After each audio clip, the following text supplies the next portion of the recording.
I'm on a mission to help high flyers just like yourself, who until now have let the fear of public speaking hold them back from making a bigger impact. Join me as I find out the secret sauce from the world's leading speakers to make your speeches more interesting, enjoyable to give, and impactful for your audience. That's the mission, and this podcast will get you there. My name's Victor Ahipene, and this is the Public Speaking Secrets Podcast.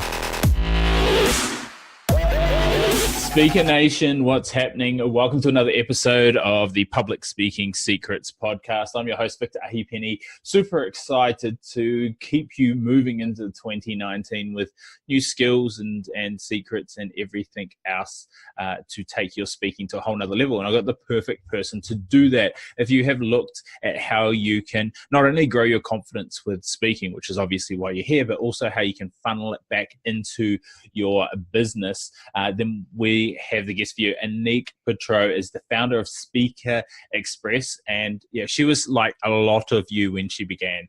It was 2011. She was feeling stuck. A lot of us lacked that confidence, had a bit of fear of speaking, and even though a lot of us are confident people one-to-one, since then, she's completely transformed hundreds and thousands of people's lives with speaker training and been able to get people in front of the right people. And that's all the way from CEOs to consultants, large companies, and your everyday you and I. So we're going to dive into a lot of different things that I think will be hugely beneficial to you. But first off, without me doing all the talking about her, welcome to the show, Annik.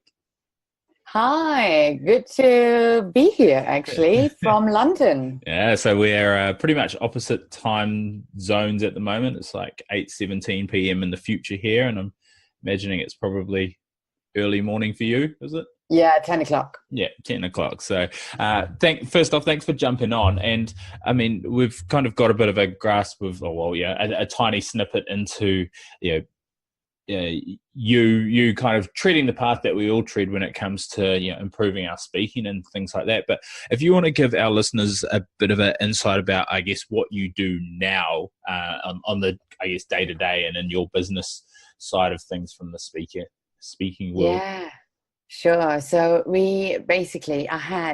I'm German, East German to be precise, and probably some still can hear on my accent. I've been in London for 14 years now, but when I came over here, I studied environmental management, and I had one of those horrific experiences where I had to do a presentation, otherwise I couldn't graduate. And for 6 weeks, my life just stalled. I couldn't think, I couldn't sleep, I couldn't eat.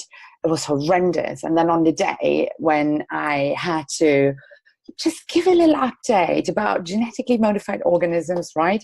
But I walked to the front of the room and I turned around, and suddenly it felt like everything blurred.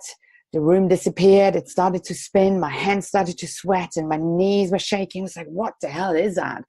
And that was one of those moments where I said to myself, the German and control freak in me, better actually, was talking. It was like, there's no way you ever let that happen to you again. It was just horrendous. And I wanted to be in control of what's happening in my mind and obviously, to my body as well.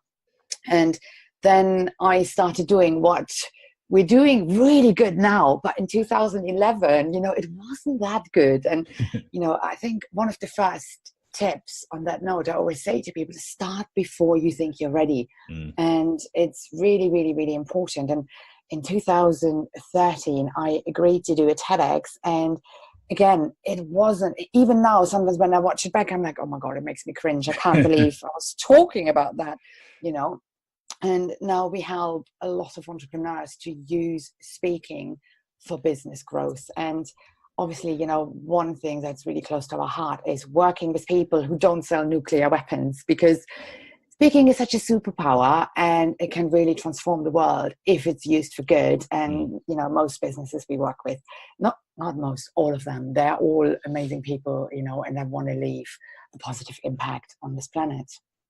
That's awesome. And I mean, that is one of the big things. And I want to delve into that is, I'm on the same wavelength as you and, your business partner and previous guest, Elliot. We've seen the power of public speaking. I spoke to someone the other day who were having a chat about where he wanted to go with the speaking, and he said the single most important skill that I have developed is the ability to speak. He works in the corporate world. He was working for a radio industry at like 21 years old, and no one wanted to go and give these presentations when the CEO was away. And he said, yep, I'll do it. Put his hand up, and then became indispensable to the company. And when they were looking to give different people promotions, they were saying, well, this guy is doing so much growth. And he was promoted over people who were probably higher up than him. And ever since then, he's always put his hand up. And he said, when he first started, good was good enough. He said he was nowhere near, if the CEO was a 10, he was a 3. But he said over time and with different skills that he's implemented, he's become a lot better. From your side of things, I mean, that's obviously one awesome example, I think, for people in the corporate world. You work with a lot of business owners and entrepreneurs and companies. How do you see, or what would you say one or two of the biggest advantages of becoming a confident speaker within with the opportunities that it can create, that superpower? Totally. So what we have found over time, and the better you get at that, to sell yourself and to have this amazing ability to get yourself gigs in front of bigger groups, it has a direct correlation to your bank account. You will see that it really helps generating leads and just getting more people to buy a product or to buy into your services, because they have an experience with you there and then, right? If you just think about, even if it's only a small crowd, right?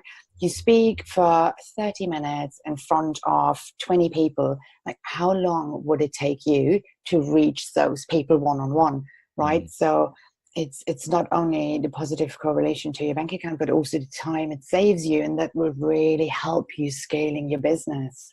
Yeah, I love that point of the leverage. The people who I was talking to someone the other day who's got 40 meetings a week with different people. If you can have one meeting with 40 people, you're leveraging your time, and you're going to better qualify people, and they're going to be able to build that know, like, and trust. But I think one of the other really cool things is the authority or expert tag that you get from being in front of people, like which is absolutely awesome for if you're in the crowd, you're looking up to the person who's on stage. If you're the person on stage, people are already looking up to you, and you've built some level of credibility and trust. So with that, when you're training people, what are, I guess, some of the biggest mistakes you see with businesses, organizations, and entrepreneurs that you work with that they're commonly doing when they are presenting from stage, the ones that are actually putting themselves outside that comfort zone before they've kind of got things fine-tuned? What are some of the big mistakes that are costing them when they're up there? Let me have a think. So one of the things I've been guilty of when I started, I was like, oh, I can just wing it. Like, I want to be authentic. I want to speak from the heart. And then you start rambling, you start waffling. And I was like, where am I? In your head, you go like, where am I actually going with that? But if you have a good, solid structure, that structure will give you a lot of freedom, because within that you can experiment. So one thing I did really badly a couple of years ago, I was hired to work with a bunch of barristers. And before, I normally would always work with different businesses and entrepreneurs. And then when I stood in front of those guys, I'm like, oh, I don't actually have any case studies or examples that relate directly to them. Mm-hmm. I could have really done a lot of research. So finding ways to make it practically more understandable for your audience is really, really, really important. And what I still see now, and it just really breaks my heart, like the first 30 seconds, they're so crucial. And I still see too many people walking up on that stage and they start with, oh, thank you, organizer, for having me, or, thank you for being here on such a sunny day,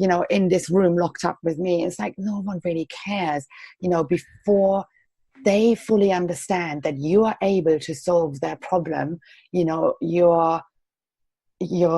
sobby story about thanking everyone and being so grateful is really irrelevant. And you can do this offline, right? Especially with the organizer, and you're just wasting precious time to build a deeper connection with your audience. Yeah, I 100% agree. I mean, it's people that the other thing they do is they come out and they go, "Hi, I'm Victor, and today I'm going to be talking to you about," and it's like, people don't care about you until you've proved that you can solve a problem, and that you've got the ability to it, and they don't care what you're going to talk about.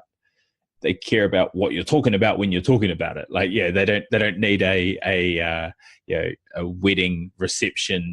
We're doing this and then this and then this. Like, you need to captivate them in that first 30 seconds to build your authority, to know that, so they know that they're in the right place. And I agree. It's like, thanking people, thank them by giving an awesome presentation. I think, but what also is really crucial, if it feels authentic to you, that you maybe have a funny story, how you met the organizer, or something that fits in and then will seamlessly lead into your content, then by all means, that's a good story to share. Because what can happen as well is a lot of speaker trainings, they have their prescribed formula, and let's say they have 100 people in the room, everyone learns the same structure, everyone learns the same formula, and everyone then starts their presentation in the same way. And that's so boring as well. You just have to find your style, and that's probably key. And that's, with all the tools and techniques you learn, wherever, you do speaker training, find what works for you and not what whoever is doing the training really works well for them.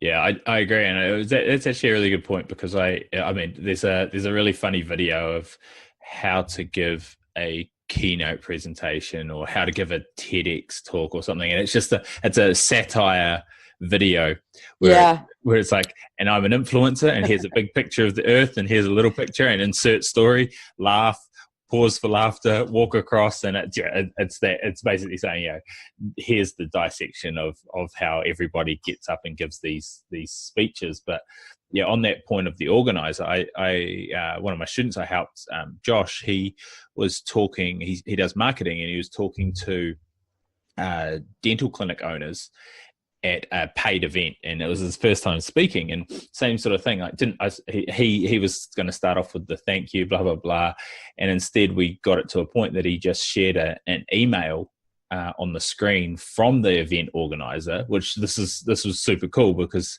he couldn't sell from stage in this event either, and it was just basically the event organizer saying, thanks, this is now, it was all just completely genuine, but it was like, thanks, this is the 12th clinic now that, we've reached double figures now, this is the 10th clinic that you've done the marketing for us now, and we've tripled profitability in 1 month since taking it over or something. And then his social proof, and then he said, who wants to learn how you can do that for yours? And you get 200 hands raised, and you've got the security of the person who's organized the event, who everyone already trusts, so you can leverage off their trust, which is cool. Totally.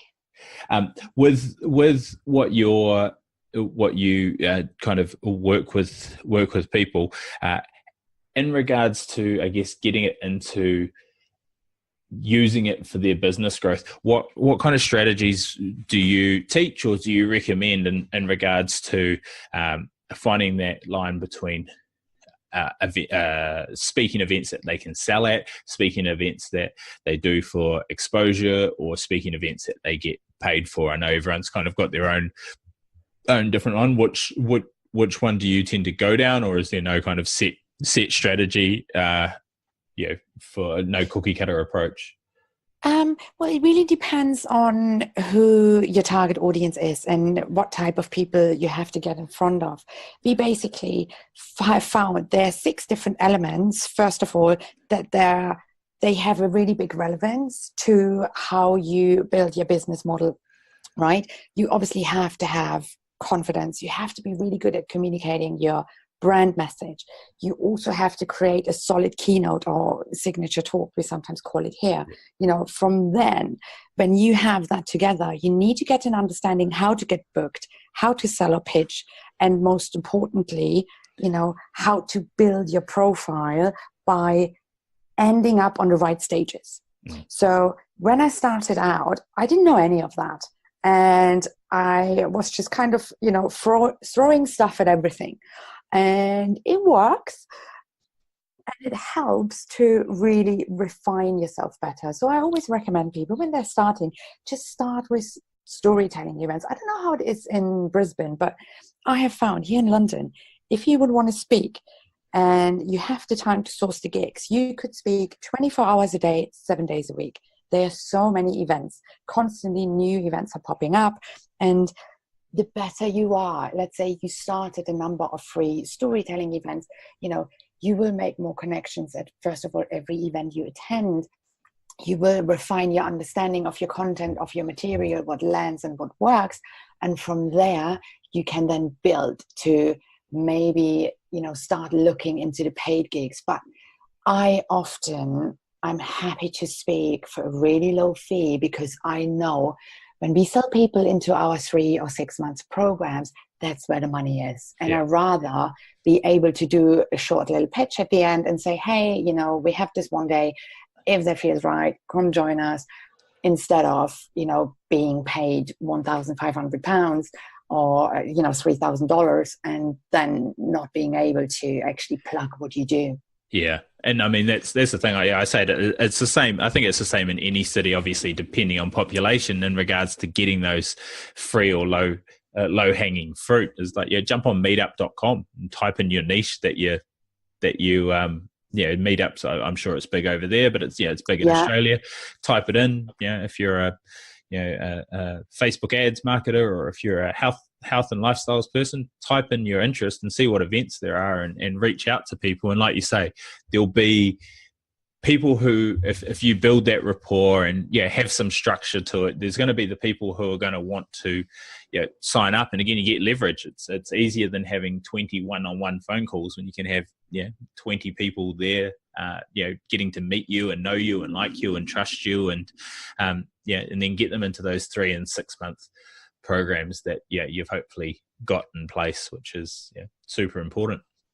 Definitely. And over here we have a lot of local chambers of commerce. I'm sure you have business events that not necessarily would set themselves up on Meetup, so follow your competition in the world of commerce. I don't really, there's enough work for everyone out there, but follow people who do similar things to you, see where they speak. Like, we are very collaborative over here, and I always share connections and gigs with other people as well. So that's really a good thing to start with too. Yeah. And I mean, you'll level up. And so there's going to be people that in the same industry, and then you can connect them. And it goes in a very cyclic fashion, that opportunities will arise that you won't be able to take and someone else will, and things like that. When it comes to, just to give people, I guess, a bit of an insight, say an event. So we've got someone who knows how to sell from stage, because a lot of event organizers will make sure that you can do it. What would that, over say in the UK and Europe, and I'm sure it's pretty similar worldwide, what would it look like, say if you were to go to an event, you're speaking for free or fairly cheap, and you're able to sell from stage, what kind of cuts would you get, say, versus the event organizer, and how does that all kind of look for people looking to go down that avenue of the free or very low entry bigger events? It really depends on what you negotiate. So, for example, someone recently approached us and they wanted us to pay £1,500 for the privilege, like to be there, obviously, but they would do the marketing. It's if you're good with that, they would fill the room, they would have 200 people there, and then they would take a 15% cut on whatever you're upselling to. And it just really depends. Obviously, like the big ones, I'm not going to name drop here anyone. Plus, I don't really like them, but they're really, they're so hardcore. They charge thousands of pounds, and they really, really push. And then you end up with a bunch of idiots. I honestly, I have to say that. And they sell so aggressively that at the end of the talk, you just feel like, oh my god, if I don't buy them, you feel like you're manipulated into it. if I don't buy that, I will be a loser. I will never be successful. Yeah. And that just really pains me, you know. And there are loads of other events. So, for example, Elliot and I here, we're putting on a Thriving Entrepreneurs Conference. And people, whoever is speaking, they committed to selling a couple of tickets, but they won't sell on the day. It's really just today about sharing and connection and collaboration, you know, because I feel what you said before, you know, see, like, and trust. Sometimes it takes a couple of interactions with someone. And I really, especially if you're starting out, like, I don't recommend to pay, you know, to be on someone's stage. You can do that if you're a bit more experienced, but there are loads of other ways, including putting on your own events, you know, to draw a really good crowd and build your profile. And always make sure that you know who else will be on stage with you, because they are a number of people I've found in the industry I just don't want to be associated with. Not because they're mean, but the way they sell, it's just, I don't find it's ethical. And, you know, it's just, I'd rather stay away from it. And I'd rather close slower, but sustainable and in a really, really, really authentic way. And you create what you attract. I know that sounds kind of woo-woo to some people, but it's, if you're selling what somewhat unethically, or you're trying to push the parcel, you're going to attract either high refund people, high maintenance people, or people who are going to go out and represent what you've taught them in a really shoddy way. And I think it's you've said it before, there's enough work for everybody. So coming from that place of abundance,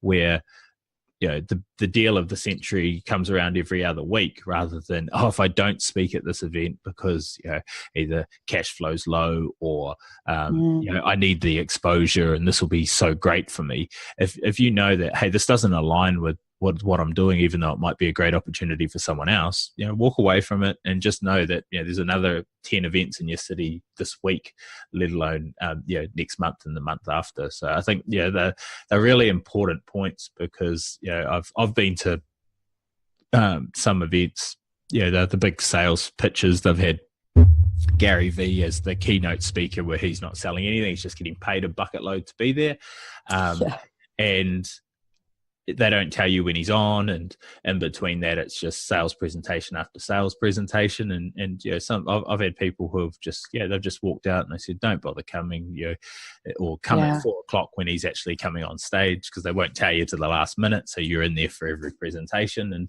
And people get turned off the brand, and it generates money and it works, but there's churn and burn. They have to spend twice as much to get people back the next year to the event, because everyone says, well, that was crap, I'm not going. So it's not that sustainable, healthy tribe that I think we all want to build and grow towards.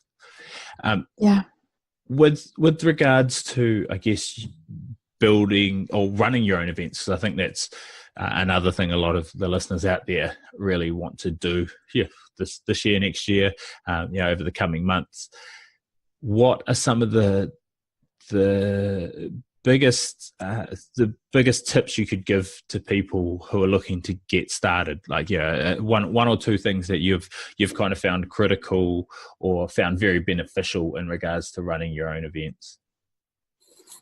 It's really about building a pool of raving fans, like people who really, really, really love what you do, and they will just share your event no matter what. And, give yourself enough time that you can, lead up to an event. Saying that, what we have found here in London, there are a lot of last minute people. So even if you only give yourself 6 weeks for like a smaller event, that's still enough time to get some people to it.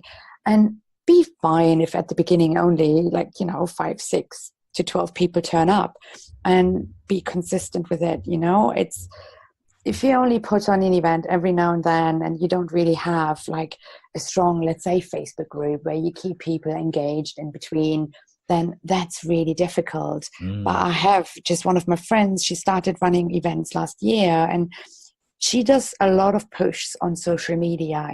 Find what you're good at. I'm not the biggest fan of social media. It drives me crazy. I'm very inconsistent with it, but I love doing speaking gigs. So you only do like a number of small gigs, and there you tell people about your event, and then that's how you spread the word. So whatever feels right to you, that's what you have to choose. Because I see people crash and burn because, you know, someone tells them, or they have done the social media course and it's like, I want to do this, and it's not really natural to their personality. And then after a while, they get just totally burnt out because they're pushing themselves to do something they don't love. I think that's awesome advice, because a lot of us get bogged down in the I guess it is kind of the Gary V way now of like, you need to be omnipresent across Instagram and Facebook and Pinterest and Twitter and whatever else is out these days, and YouTube and all the rest of it. And there's people waiting out there in the real world as well for you, that if you can get in front of them. I know I'm a confident speaker, and I spend too much time on social media, but I don't necessarily put out always compelling content. But get me in front of people in a live situation, and I can build much better rapport and generate those raving fans, which I think it sounds like the line that you go down as well, which I think is a super valuable tip for everybody, is find what you're best at and leverage off that. To kind of get an overall picture where your business is now in training people and things like that. What does that look like for your different levels, to kind of have a peek behind the curtain to where you aim to take it, say in the next couple of years as well? So from where it is now to where you're looking to take it. Sure. So what we started doing, we filmed an online program with Josh, actually, because I think he connected us, right? Yeah. He was one of my first guests on here. Oh, amazing! Yeah, he's a really cool guy. And one of the plans is, so I'm going to move to Australia next year for a bit, and it's really, we always have played with the idea, what do we do? Are we going to launch Speaker Express over there? But we might not. It's really finding a place as well where we can shift and have people to have an experience with us online. That's really, really important. But what we have found is sometimes, even if people go on our YouTube channel and they watch videos and they learn stuff, and I have seen some really experienced business owners and business people who have in business for 15 years, right? And then they have to do a presentation, and trust me, this real experience in the training room, there's nothing like it. It's so powerful. And what we do with all our trainers, we have, as a trainer, for example, we would only be on stage for about 25% of the time. The rest would be facilitated and it would be interactive. So people actually crash and burn right there and then, they're there to bomb, and they learn a storytelling structure or a sales structure, and they try it out. And most often, if you do something for the first time, it totally doesn't work how you created it in your head. So that's really something we just want to continue to do. Like, our live trainings are just the most fun and the most powerful as well. Yeah, I tend to find the same. I mean, I'm in a similar-ish space with you, and I started my training. For anyone listening, this may not happen at your next one, but it probably will. But I say, hey everyone, all right, so draw a number out of the hat. You're the first one. All right, there's a topic at the back with your name on it. You've got 2 minutes to prepare, and you've got to give a 3-minute impromptu talk. And people, everyone's face just goes, oh my God, like, this was not what I was thinking. But we just go through it the whole day, and they learn something, and then we do another one, and learn something, do another one, and by the end of it, I say to people, it's like riding a bike. Like, you start off and you fall off and you don't know what you're doing, and then as you get more confidence and the different things that you need to be doing, it becomes a lot more fluent. And I live training versus reading an awesome book on public speaking, or it's like reading a book on how to play golf and then going out on the golf course and being amazed when you can't swing and hit it 300 meters down the middle of the fairway. It's the being in the trenches and the practical side of things is absolutely a different kettle of fish. So you're coming over to Australia, but in the meantime, what just a couple of questions to, I guess, finish up. What's the best book? Doesn't have to be public speaking related that you've read in the last, well, it's the start of 2019 basically, but in the last 12 months, what's your number one book or person you've started to follow? Let me have a think, because there are two. Or you can give us two.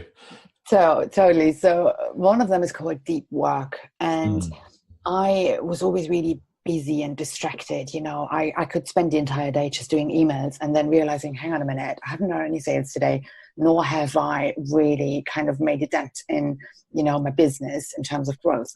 So that's a really, really amazing book. I love, love, love that. And if you Google it, you find it. I can't think of the guy's name now. And the other one is Nancy Klein. And a couple of years ago, I think it's longer than 10 years ago, she wrote a book called Thinking Environment. And my husband, about 4 years ago, he said to me, you should read this book. And I flipped through it. I was like, it was all about listening. I was like, what the hell? Like, this is so basic. No. And 4 years later, I now work with a coach, and I'm, working my way through the book. It's so profound, and it really enables you to go deeper in your connections, in your relationships, in your own business content. It's something I highly, highly, highly recommend to really engage with her and her content. Very powerful. And what was the name of that one? Thinking Environment. Thinking Environments. Yeah. So it's called Time to Think, but what she talks about is called a thinking environment. Yeah, cool. Cal Newport is the Deep Thinking. That's the one. Yeah, it's an awesome book as well. So we'll link all of that at publicspeakingblueprint.com. I think we've got some awesome gems in there, and I mean, particularly those 6 pillars that you talked about. If people can, start breaking down what they do know and what they don't know within those areas to develop themselves in their speaking business, whether it be in their own company or as a business selling services and products, I think those are integral, or they obviously are. It's what you're both teaching, but those being able to systematically implement them and realize good is good enough, and you can fine tune along the way, is going to be super valuable for everybody out there listening. And I highly recommend that you go and check them out. If people want to find out more about you and about those 6 pillars, where do you recommend they go, and what can they do? So we have a group on Facebook with a couple of thousand people in there. And if you just stalk us on social media, it's Speaker Express. And we have a YouTube channel as well. The YouTube channel is called Speaker Express London Limited. And I'd say, even if you just want to get in touch, with me, we have just launched an online program that gives you like a flavor of the 6 elements I was talking about earlier, the confidence, the signature talk, and, the sales and the pitch. All those we have put in a little online program with short videos and some action steps. And that's really, really, really a great way to start to dive deeper into the world of speaking. Brilliant. Well, we will link all of that at publicspeakingblueprint.com. We've got all the links to be able to find that group and also jump into that training. Look, I just want to thank you so much and welcome you to our Speaker Nation family. You're part of it, and you're helping everybody, and you're helping my goal of making talks less boring to give, less boring to listen to, and more exciting to give. So thank you so much for that. And I look forward to catching you when you're in Sydney, and we can speak all things public speaking, and hopefully a few other things when you're on this side of the world. Awesome. All the best, and make sure, first thing I said, start before you think you're ready. Do some of those bad speeches, and trust me, it will get better every time. Brilliant. Well, thank you so much, and do that, Speaker Nation. That's your challenge for the week, and we'll talk to you all next week. If you want to fast track your confidence and impact with public speaking, then be sure to jump over to publicspeakingblueprint.com, where there's an array of free resources to help you no matter where you are on your journey to becoming a more powerful speaker. And while you're at it, jump over to Facebook and join our free community called Speaker Nation, where there's a ton of other like-minded individuals just like yourself looking to level up. Thanks for listening, and be sure to subscribe so you don't miss next week's episode.